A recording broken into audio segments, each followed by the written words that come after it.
मात्र शक्ति भी दिन में 4-5 घंटा, ज़्यादा नहीं।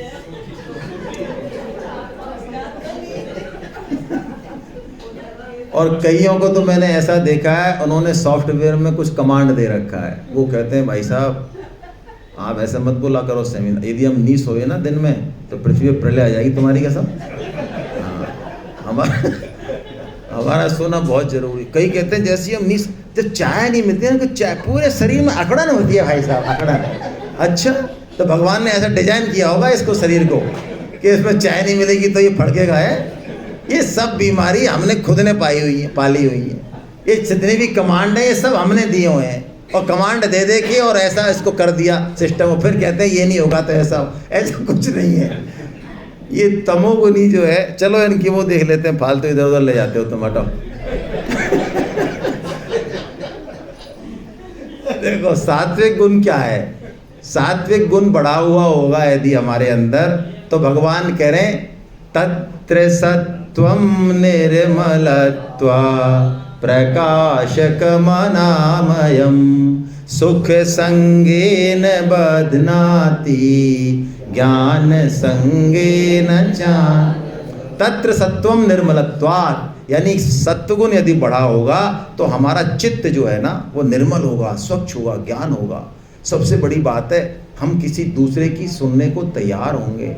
और भी ऊंची बात है, हमको हमारी गलती दिखेगी। सात्विक गुण वाला बहुत जल्दी बात को पकड़ लेता है, अपनी गलती मान लेता है। तमोगुणी जो भाई साहब होते हैं वो गाड़ी पार्किंग गलत जगह कर देंगे, बीच रोड पर खड़े हो जाएंगे, दूसरे वाले से बात करेंगे और चारों तरफ हॉर्न बज रहे हैं, लेकिन उन भाई साहब इतने सीधे होते हैं इनको ये नहीं पता कि हमारी वजह से चक्का जाम है। और 4-5 जने इनको मान लो घेर घार के समझाएंगे तो आधे घंटे में इनकी अच्छा हमारी वजह से ऐसा हो रहा है क्या, तो ठीक है। ये कौन है? ये तमोगुनी है। आप कहोगे तो अभी जैसे मान लो चाय पीने के लिए निकलना है और 10 मिनट में वापस आना है, हो सकता है वो बीच में खड़े हो जाए और बात कर रहे हैं आराम से, दूसरों को कोई लेना नहीं हमारे पीछे क्यों लग रही, हम भगवान की चर्चा में लगे हुए हैं। यानी तमोगुनी को ये बिल्कुल पता नहीं रहता घर में बाहर में कि इनकी वजह से किसी को क्या परेशानी, इनको बताओ तो ये मानने को तैयार और नहीं होते हैं। लेकिन सात्विक गुण वाले ऐसे नहीं है, उसमें ज्ञान और प्रकाश रहता है। लेकिन सात्विक गुण भी बंधनकारी है। ये बात गीता की इतनी जबरदस्त है जो कहीं मिलती नहीं और आराम से समझ में भी नहीं आती। सात्विक गुण बंधनकारी कैसे है? जब इसमें हम सुख लेने लग जाए ना तो ये बंधनकारी हो जाता है। चिपक जाए ना, इसके चिपकना नहीं चाहिए, इसका सदुपयोग करना चाहिए। जैसे कि आपकी किताब में एक उदाहरण आया है कि छोटा बच्चा जब चलना सीखता है तो वो रेलू का सहारा लेता है। माता उसको टिकड़ी या रेलू देते हैं ना, वो 3 पहिए की जो होती है। तो मान लो बच्चा उससे चलना सीख गया जल्दी, लेकिन वो बच्चा ये कहे चलने के बाद कि भाई साहब अब हम रेलू को छोड़ने वाले नहीं हैं क्योंकि इसने हमको चलना सिखाया है, तो वो रेलू से ही चलना चाहे बाकी जिंदगी भी। तो बोलो अच्छा है कि बुरा है? तो सात्विक गुण से चिपकना बहुत खराब है, ये बांध देगा सात्विक गुण। ठीक है, रजोगुण क्या करता है? बस ये तो लगाए रखता है। तृष्णा मतलब अंधी दौड़। एक व्यक्ति था, उसने पूजा करी देवी की, बढ़िया ढंग से करी होगी, तो देवी प्रकट हो गई। तो देवी ने कहा कि मांग बेटा मांग, तू जो मांगना चाहे, है ना। क्या मांगू? जमीन मांग लूं? तो देवी ने कहा ऐसा है, तू अब तू चालू हो जा दौड़ना, और सूर्यास्त से पहले तू जितना लंबा चक्कर लगा के इसको पूरा कर देगा उतनी जमीन तेरी। अब लो लगा दौड़ने बावड़े की तरह। दोपहर हो गई, उसकी है ना, दूसरे गांवों में आया 2-3 में, तो फिर अपने गांव में आया तो उसकी पत्नी को पता चला कि ऐसा वरदान मिला, वो दौड़ रहा है बावड़ा। तो पत्नी बाहर थी, उसने कहा रुको, बहुत है, अपने जमींदार के पास 500 बीघा जमीन है, इतनी मांग लेते ज़्यादा। अरे कि बावड़ी तेरे को क्या पता है, तू बैठ आराम से, है ना। और वो तो दौड़ता आखिर में सूर्यास्त हो गया, लेकिन वो सर्किल को पूरा ये तृष्णा है। तृष्णा क्या करती है? जिंदगी भर हमको दौड़ाए रखती है, दौड़ाए रखती है, कहीं चैन नहीं आता। आप ये मत समझना मेरे पास 100 करोड़ हैं तो जब 500 आ जाएंगे तो चैन मिल जाएगा। अरे भैया 5000 करोड़ वालों से पूछ लो। स्वामी जी बहुत प्यारी बात कहते हैं कि यदि स्त्रियों में सुख होता तो जिनके बहुत सारी स्त्रियां उनसे पूछ लो, यदि धन में सुख होता तो जिनके बहुत सारा धन है उनसे पूछ लो। संसार की किस चीज में आपको सुख दिख रहा है? जिसके पास बहुतायत है उससे पूछ लो, और पूछो जरा अकेले में। हाँ, ऐसे नहीं, बाहर तो वो दम्भ का आचरण करेगा, अकेले में पूछो। जैसे मैंने कल कहा है ना, स्वामी जी कहते हैं अरबपति आके मेरे पास अकेले में झाड़ झाड़ रोते हैं, बुरी तरह से रोते हैं। क्यों रोते हैं बताओ? आपके सामने नहीं रोएंगे, हमारे सामने नहीं रोएंगे, स्वामी जी के सामने रोएंगे, क्योंकि उनसे कोई खतरा नहीं है, वो निष्काम होते हैं ना संत। क्यों रोते हैं? वो कहते हैं महाराज जितने भी रिश्ते नाते हैं सब लोग मेरे धन के पीछे पड़े हुए हैं, एक भी व्यक्ति ऐसा नहीं है जो मेरे से प्रेम करे, मेरे से, मेरा पुत्र मेरी पत्नी, मेरे को सबसे डर लगता है, इतना धन है मेरे पास, ये क्या पता जहर नहीं दे दे यार, तब खाने में जहर दे दे। हाँ, पुत्र गला दबा दे। अरे आपको ऐसा नहीं लगता क्या? इसका मतलब कुछ पैसे नहीं है आपके पास, फर्जी हो रहा।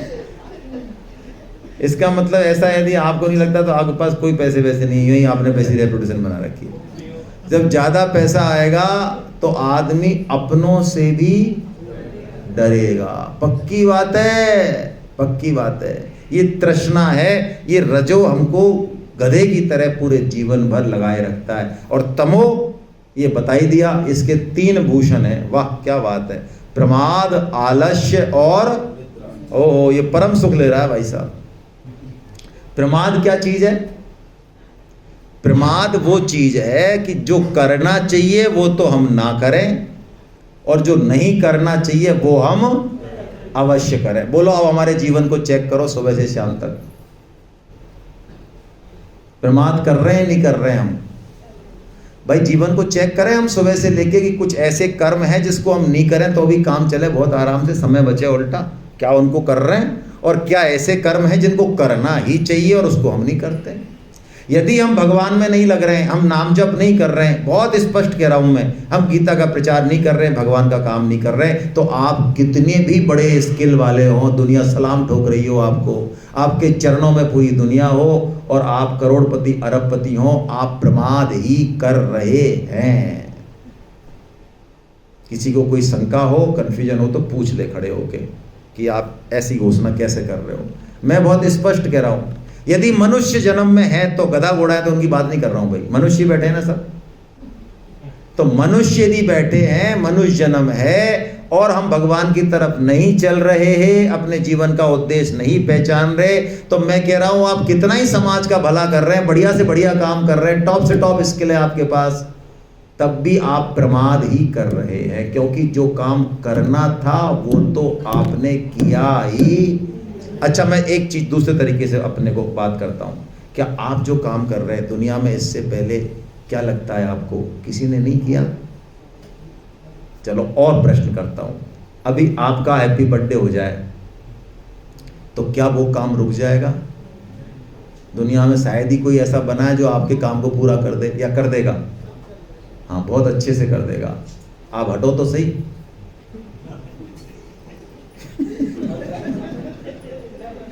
आप हटो तो सही।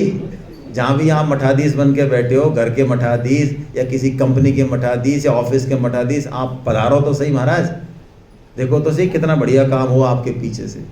सब काम हो जाएंगे। स्वामी जी कहते हैं कोई काम ऐसा नहीं है जो हमारे ना होने से रुकेगा, नेवर।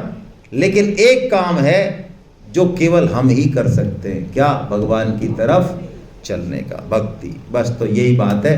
अब अर्जुन ने एक प्रश्न पूछा भगवान से, लास्ट श्लोक है ये।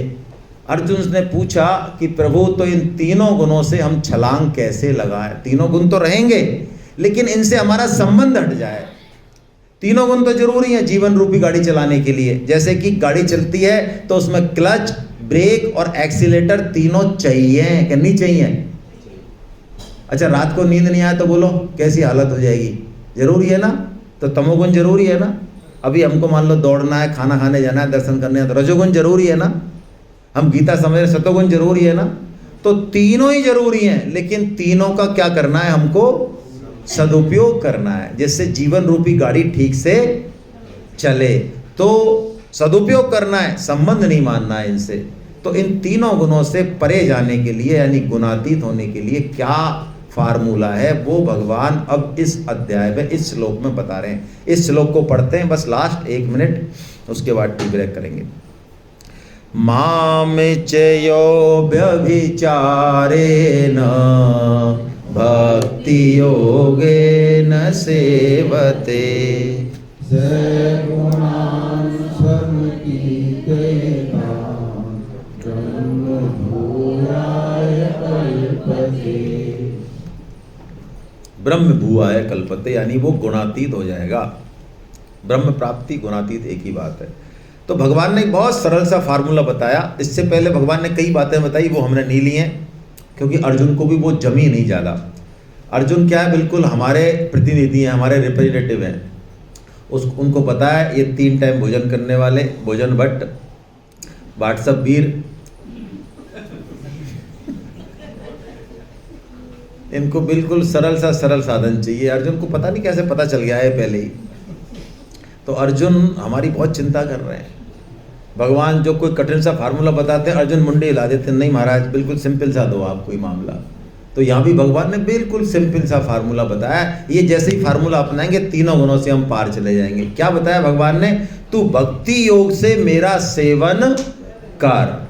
लेकिन भक्ति योग में भगवान ने विशेषण लगा दिया एक, अव्यभिचारिणी ये भक्ति हो। व्यभिचारिणी भक्ति, अव्यभिचारिणी भक्ति का मतलब, व्यभिचारिणी का मतलब है, व्यभिचार का मतलब है हम एक के बजाय एक से अधिक लोगों से संबंध रखें, ये व्यभिचार है। स्त्री हो पुरुष हो कोई भी हो। और अव्यभिचारिणी का क्या मतलब है, हमारा जिससे संबंध है हम उसी के प्रति निष्ठावान रहें, बस मन वचन कर्म से तो हम अव्यभिचारी हो गए। अच्छा हम किसके भाई, और हम यदि दूसरों से संबंध रखें तो बोलो व्यभिचारी, क्या व्यभिचारी। तो चेक करो भैया कैसे हैं हम। तो हमको क्या करना है, अव्यभिचारी बनना, यानी केवल एक भगवान से संबंध। तो पत्नी को क्या कर दें, टाटा बाय बाय कर दें, और उसने टिफिन बंद कर दिया तो कि तुम्हारे भगवान से टिफिन लगवा लो, अब जाओ पधारो। गीता सेमिनार में आए हो तब से बदले बदले से नजर आते हैं साहब, क्योंकि हम भगवान के पास जाएंगे तो चले ही जाओ, तो भगवान के पास ही चले जाओ, हमसे कोई लेने देना नहीं है। और ये टिफिन ले जाओ तुम खाली, इसमें हमारा प्रेम लोडेड है तीनों खनों में, हमने अपना विशुद्ध प्रेम डाल दिया है इसमें। इसको ले जाओ, प्रेम पाके संतुष्ट हो जाओ। खाना वाना नहीं बन रहा हमसे, जब क्या करोगे भाई। अब ठाकुर जी तो आएंगे नहीं बनाने का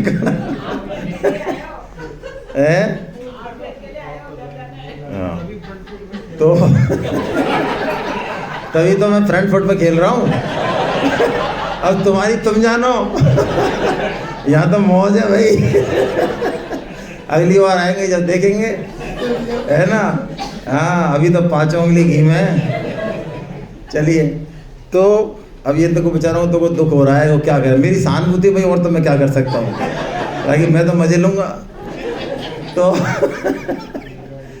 तो अव्यभिचारिणी का मतलब है हम हैं तो भगवान के, लेकिन हम संबंध केवल भगवान से रखेंगे, इंडिपेंडेंट संबंध हमारा किसी और से नहीं होगा। क्या मतलब अब हमारा सबको हम सम्मान देंगे, सबको प्रेम देंगे, पत्नी को, पति को, पुत्र को, लेकिन ये सारे संबंध भगवान के थ्रू होंगे। पत्नी भगवान की, पति भगवान का, पुत्र भगवान का, इसलिए मेरा नाता है, इंडिपेंडेंट नाता कोई नहीं। जैसे लड़की शादी के बाद ससुराल में आती है, अब संबंध किससे जुड़ा उसका, पति से जुड़ा मूल में। तो हालांकि अब पूरे परिवार का संबंध है, लेकिन मूल में किससे जुड़ा है, उसके संबंध तो हैं सारे। जेठ कौन है उसका, पति का बड़ा भाई होने से वो जेठ हो गया। सास कौन है, पति की माँ होने से सास हो गई। देवर कौन है, पति का छोटा भाई है। यानी उसके सारे संबंधों की जो केंद्र बिंदु है वो कौन है, पति है। इंडिपेंडेंट संबंध उसका कोई, तो वो सबकी सेवा करे, सबका काम करे, लेकिन वो अव्यभिचारिणी रहेगी। ऐसे ही हम भी मूल में भगवान से ही अपना संबंध मान के फिर संसार से व्यवहार करें तो काम हो जाएगा। हरे कृष्णा। अब किसी